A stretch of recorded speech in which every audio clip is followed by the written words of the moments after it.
Me temo que esta sea una mentira del Turco Saer. Yo tengo ese texto, está acá. No vale la pena que lo ofrezca para que lo reciban por mail, porque tampoco es un gran texto, pero voy a dar la prueba de que está escrito las páginas. Pero aprendí muchas cosas en estos días y me pareció más atinado que contar los descubrimientos que había hecho. Bueno, no son grandes descubrimientos porque yo no soy una gran descubridora, pero son cosas de las cuales me di cuenta. Hay dos intervenciones en las cuales de alguna manera me iluminaron. Una estuvo más o menos en el medio del coloquio y otra estuvo ayer. Una fue la de Dobrí, que tiene una frase que ahora voy a citar, y la otra fue la de Nora Avaro. La intervención en su sentido conceptual y también el tono desafiante en el cual fue leída la intervención.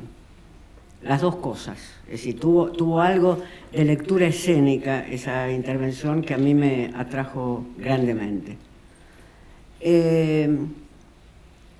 Y también una anécdota que contó Noé Gitrick en su conferencia inicial, en su bella conferencia inicial. Dobrí dijo en su intervención, celebramos o estamos asistiendo a la posteridad de Saer,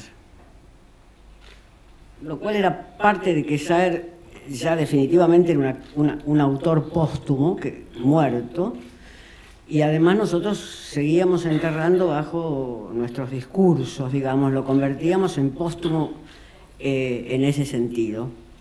No creo que Dobrí haya intentado ese doble sentido, pero sino el sentido descriptivo, y yo creo que el sentido descriptivo es justo. Estábamos asistiendo a una ceremonia de lo que se llama, de lo que nosotros habitualmente llamamos canonización, o a una ceremonia de establecimiento de un gran escritor argentino, y después me gustaría también discutir eso. No que es un gran escritor argentino, sino qué carácter tiene que tener un canon.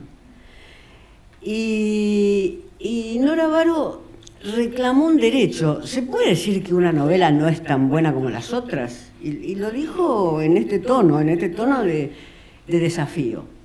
Es decir, nosotros podemos decir que tal novela de Balzac nos gusta menos que tal otra, podemos decir que hoy Salambó suena como una novela extremadamente construida, pero también de una especie de kitsch de cómic de aventuras. La acabo de leer, o sea, no es un recuerdo lejano.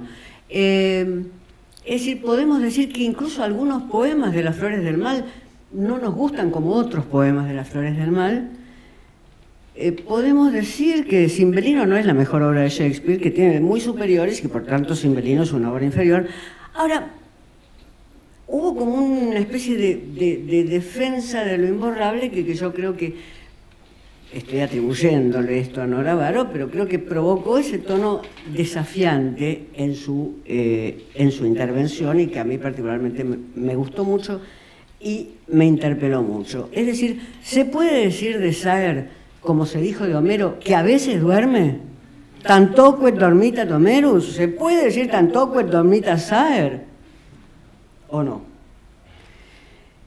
Esto es parte de la entrada a la posteridad. Cuando se puede decir es porque ya está definitivamente en la posteridad. Ya le firmaron todos los pasaportes, ya le pusieron todas las visas y está definitivamente en la posteridad, porque entonces se lo va a poder tratar como parte de la gran herencia argentina o latinoamericana o occidental, donde podamos, queramos o pensemos que tiene que estar esa herencia.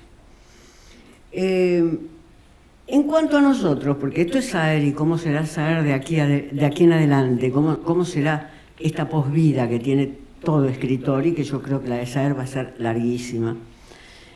En cuanto a nosotros, yo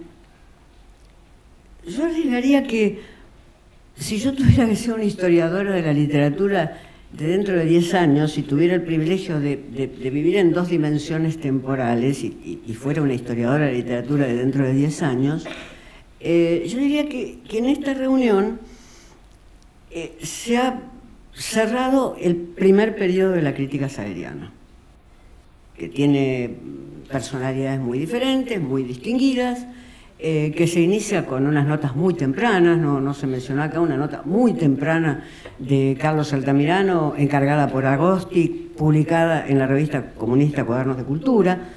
Se inicia bastante tempranamente, pero no caudalosamente, es decir, Saer tuvo que ir abriendo un camino muy dificultoso, pero que esa crítica saeriana, que yo diría la primera etapa de la crítica saeriana, esta reunión la cierra. Y si alguien se dedica al análisis cuantitativo del discurso, va a ver que la reiteración de palabras y palabras y palabras que se dan en estas reuniones lo que marca un léxico y un vocabulario común. Se digan cosas diferentes en cada una de las ponencias, lo que marca es que hay un léxico y vocabulario común. Las veces que se dijo memoria, recuerdo y memoria, memoria y recuerdo y experiencia, memoria y recuerdo, son absolutamente infinitas. Y la crítica se caracteriza por léxicos. Las etapas de la crítica, los diferentes críticos y los diferentes periodos de la crítica se caracterizan por variaciones léxicas, entre otras cosas, pero se caracterizan, entre otras cosas, por variaciones léxicas. Esta primera crítica, son los primeros 45 años de Saer, de la crítica saeriana, fue una crítica muy para defender al escritor que venía a presentar. Es decir, había que defender el lugar de Saer y establecerlo por dos motivos. Primero, porque era un lugar poco reconocido, y en segundo lugar, porque muchas de estas primeras notas críticas son reseñas. Lo que se llama técnicamente una reseña, no importa la longitud, es decir, son libros leídos en su estricta contemporaneidad y escritos en el batir del tambor de esa contemporaneidad, como es la crítica de... Bueno, no tanto la de María Teresa, que tardó 2 años, pero hay otras críticas que salieron al toque del libro, digamos. Entonces, al ser reseñas, son críticas muy arriesgadas y yo creo que muestran que Saer tuvo un seguimiento en esta primera etapa de la crítica. Que no digo que va a ser desechada para siempre, lo que digo es simplemente que la crítica tiene etapas, es decir, en la crítica raciniana, Barthes, ¿qué hizo? Bueno, lo enterró a Picard y dijo, ahora el Racine va a ser leído según un léxico y una perspectiva que pongo yo. Y bien que lo sintió Picard, dado que debatieron en los diarios, no en un congreso de literatura, en los diarios debatieron quién establecía un discurso sobre Racine, es decir, sobre uno de los clásicos que tienen los franceses.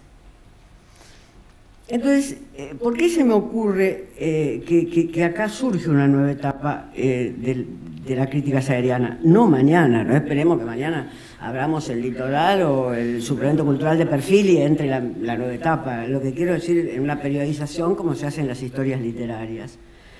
Primero por el carácter de la frase que dijo Dobry, la posteridad de Saer, somos la posteridad de Saer. Segundo, por el reclamo que estaba presente con vehemencia en la lectura, también en la intervención de Nora Baro. Pero en tercer lugar, y como motivo que desborda este congreso, porque ya no hay que defenderlo. Se podrá decir que Piglia es mejor que Saer, o que Saer es igual a Piglia, o que Aira es mejor, o que Fowell es mejor. Se podrá hacer una discusión de canon, que por otra parte es interesante. Toda discusión de canon es un conflicto. Si el canon tiene algo de interés es que sea conflictivo. Si no, no tiene ningún interés. Es decir, yo afirmo en este momento, para mí el canon de la literatura argentina post-Borges está encabezado por Saer, vienen Aira y Fowell, y punto. Ahora, alguien me puede decir, no, olvidás a Piglia, olvidás, no. Si tiene interés es que se haga ese debate estético, si no, discutir una tabla de posiciones, más bien miremos el fútbol, que creo que ni siquiera tiene ese interés, no sé, Martín Cobán que me pueda seguramente ilustrar mucho más sobre esto. Entonces, ya no hay que defenderlo al escritor. Ya no va a haber una reseña como la que salió en Primera Plana, que me pasó Dalmaroni, la fotocopia en el trabajo excelente que hizo de las primeras... Ya no va nadie lo va a tratar con esa distancia, no es que digan que es mala la novela, sino lo tratan con distancia, lo tratan, bueno, salió una novela más, como tantas que publicaba Jorge Álvarez en ese momento. Entonces, por eso entramos en una segunda etapa.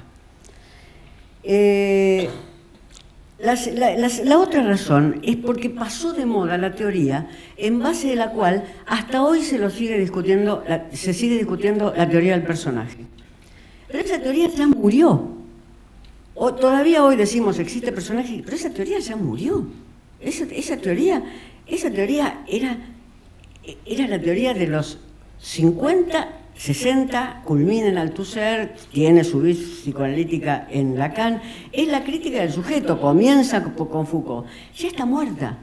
De repente desde Italia Agamben nos empieza a hablar de los musulmanes y de repente ahí empiezan a aparecer sujetos. Hasta en los campos de concentración nos trae Agamben los sujetos y Agamben ya fue citado. Esa teoría ya fue. No hay nadie que discute el sujeto a la manera Foucaultiana y se dé como tarea filosófica destruir el sujeto cartesiano y sacarlo, desarraigarlo de la matriz filosófica de la civilización occidental. Ya está. Entonces ya ese debate no hay que hacerlo. Por eso Saer tuvo esas dificultades y discutió tanto si tenía personajes, si no tenía personajes, si se podía identificar con los personajes, no se podía identificar con los personajes, porque en cuanto dijera, sí, en efecto, hay algunos personajes que son de mi mundo argentino, de mi mundo santafesino, le iban a caer, porque él estaba escribiendo en la época de Lactante, donde Gerard Genet al personaje lo llamaba actante. La teoría literaria era eso, y donde Barthes, que no he conocido un escritor más autocentrado y biográfico, y es mi ídolo escriturario sin duda, decía, no, bueno, acá somos todos yo que además somos personajes y cada vez que se dice él, piénsese como personaje y cada vez que digo yo es igual que un personaje de novela lo que se citó. Era imposible reconocer la existencia del personaje y mucho menos la existencia de personajes que por los caminos que solo la estética puede descubrir o que solo Dios puede mostrar, se vinculaban con seres que habían existido realmente, con formas de seres que habían existido realmente. O sea que también esa crítica, esa teoría, que para decirlo de algún modo era la mirada psicopática sobre el personaje, desapareció. Por eso se ha citado varias veces a Agamben, se lo ha citado porque sí, porque es el que reintroduce cierta lógica del personaje allí. Y ahora ya, bueno, hay centenares de libros donde se hablan, he leído uno de un tipo Wolf hace muy poco, personajes secundarios y personajes principales, con toda la bibliografía del año 2017 o 2018 puestas en sus páginas. O sea, Saer tuvo ahí, y la crítica saeriana, ¿no? Saer tuvo un problema que enfrentar, tuvo que salir al cruce de eso, en una literatura fuertemente inspirada en personaje.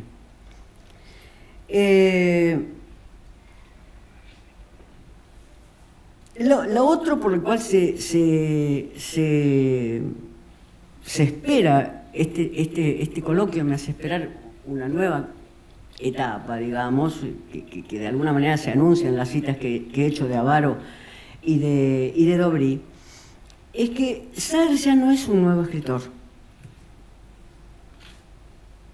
No es un nuevo escritor. Yo leo los nuevos escritores todos los días. Son los que empiezan a publicar a los 25 años y tienen 35. Ya no es un nuevo escritor. En tanto no fue un consagrado, siempre mantenía esa cualidad de nuevo escritor, como si fuera una solterona que se conserva muy bien, digamos. Pero cuando es un consagrado, y uno puede decir que no es un consagrado al nivel que debería ser un consagrado, o que no se lo reconoce, cómo se lo debería reconocer, etc., pero es un consagrado, cuando es un consagrado ya no es un nuevo escritor. Entonces la crítica tiene otros derechos y no tiene necesidad de tener siempre y permanentemente miramientos, porque no le va a entregar armas al enemigo. De alguna manera, mi periodo de la crítica, que yo doy para mí terminado, digamos, no digo que esté terminado para otros, pero digo para mí lo considero terminado, no tengo más nada nuevo que decir en mi periodo, pertenezco al primer periodo de la crítica, de alguna manera nosotros teníamos la idea de que no había que entregarle armas al enemigo, es decir, que no se podía decir de Saer, hacer de Saer, sobre Saer afirmaciones que entregaran armas a quien pensaba que Saer no era un gran escritor, sino que había que defenderlo siempre, de manera permanente, como los caballeros del rey Arturo. Éramos los caballeros del rey Arturo, ahí teníamos que estar. Finalmente porque va a haber léxicos nuevos de la crítica. Trabajando este cosito que no leí, yo pensaba, ¿por qué no pensar el personaje no en oposición a todo lo viejo que es Lukács, que es de hace 2 siglos Lukács, sino por qué no pensarlo con alguien más viejo todavía o casi contemporáneo de Lukács, que es el ideal tipus weberiano, que ahí nos saca una serie de problemas, porque lo real no aparece. El ideal tipus weberiano no aparece lo real. El ideal tipus weberiano es un conjunto de cualidades, con lo cual uno puede, pero es un conjunto de cualidades que tiene realizaciones en lo real del mundo. Es decir, nosotros podemos, ya hoy estamos libres para elegir nuevos caminos de la crítica. Y la última razón, ¿tengo tiempo? No, tengo tiempo de verdad, pero la última razón por la cual Saer terminó de establecerse es porque terminó su desdicha y su periplo editorial. Si hay un escritor desdichado en la Argentina, no quiero decir en América Latina porque no conozco tanto, ni tanto ni muy poco para decir eso, pero si hubo un escritor desdichado en la literatura argentina, en el ciclo de sus publicaciones fue Saer. No las primeras publicaciones amistosas, las del Corazón, las de la Vigil, no las primeras publicaciones que son las del Corazón, sino las que vinieron después. Es decir, tener la desgracia de caer en Sudamericana, que parecía ser tocar el cielo con las manos, pero en ese momento Sudamericana tenía comido el cerebro por el boom. Entonces cayó en Sudamericana, pero Sudamericana esperaba la llegada de García Márquez, no esperaba la llegada de Cicatrices. Cicatrices la publicó porque habría allí un muy buen editor que vio allí una gran novela. Estar en una editorial de la superonda, como es Jorge Álvarez, y pasar completamente desapercibido. Y esa editorial era de la superonda, ahí entraban todo el día, bueno, yo era testigo, yo corregía galeras, o sea, era testigo, bien, los testigos de abajo son testigos, son buenos testigos. Yo corregía galeras y iba a tratar de que me pagaran lo que trabajaba. Y ahí entraba el planeta. Se le hacían happening de presentaciones a todos los libros que Jorge Álvarez editaba. Responso, naranja. Nada sobre Responso. Entonces tuvo una muy mala... Y después las ediciones españolas, que les fue mal, el Limonero y a medio borrar. Yo creo que el momento en el cual Saer ya se estabiliza es sin duda el de Alianza, el editor que tuvimos estos días con nosotros, Alberto Díaz, Alianza, Seix Barral. Pero hay un capítulo que no se mencionó y que a mí me gustaría mencionarlo por una justicia que no es poética, sino histórica, que es las ediciones, se mencionó nada más que una vez hoy, que son las ediciones del Centro Editorial de América Latina. Y yo diría que ahí falta investigar el número de ejemplares, porque levanto una apuesta doble contra sencillo, que en las ediciones del Centro Editorial de América Latina, Saer vendió más ejemplares en conjunto que todo lo que yo he vendido hasta hoy. Y lo levanto doble contra sencillo, la puedo perder, pero eran ediciones de 80.000 ejemplares semanales. O sea, cuando una editorial hace 80.000 ejemplares, no quiero decir ni de quién los hace, pero ustedes pueden poner el nombre. Cuando una editorial hace 80.000 ejemplares, son muchos, y fueron 4 libros de Saer. O sea, antes de aposentarse definitivamente y amicalmente en Alianza primero y luego ser llevado por Alberto Díaz a Seix Barral, pasó ese reconocimiento del que es responsable una gran crítica literaria latinoamericana, Susana Zanetti, que fue la que tuvo esa colección. O sea que sus desgracias habían terminado. Ya a comienzos de los 90, sus desgracias editoriales habían terminado. Saer esperó esto con enorme paciencia, y ahí yo quiero reinterpretar, y termino con esto, reinterpretar la extraordinaria anécdota que nos trajo Noé, revelándonos de paso que nadie de nosotros tiene que subirse a un auto conducido por Noé Gitrick. Lo cual también debemos agradecer como parte de la anécdota. Que es, por si algunos de ustedes no escucharon la anécdota el primer día, Saer y Noé iban en un auto y Noé se pasaba por izquierda, iba en un auto en una carretera y Noé se pasaba por izquierda a los que iban adelante. Sí, un académico que uno piensa con una racionalidad y una sensibilidad exquisita, no, pasaba por izquierda, como cualquier hijo de mortal.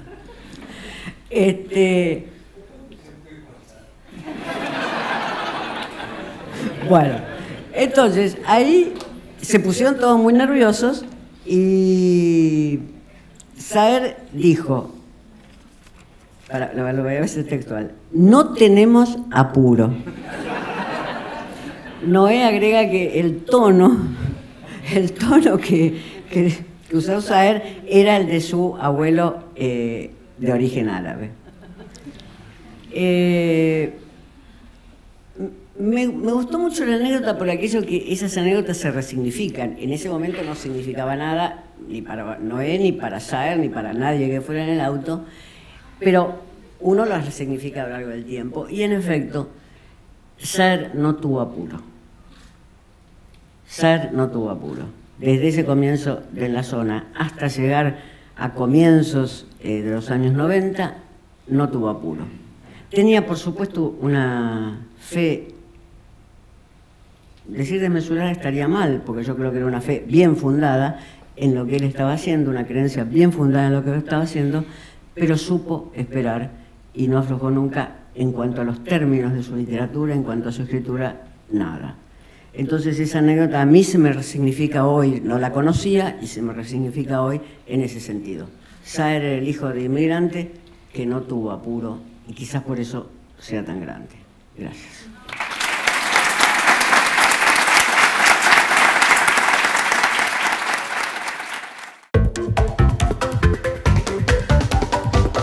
Provincia de Santa Fe.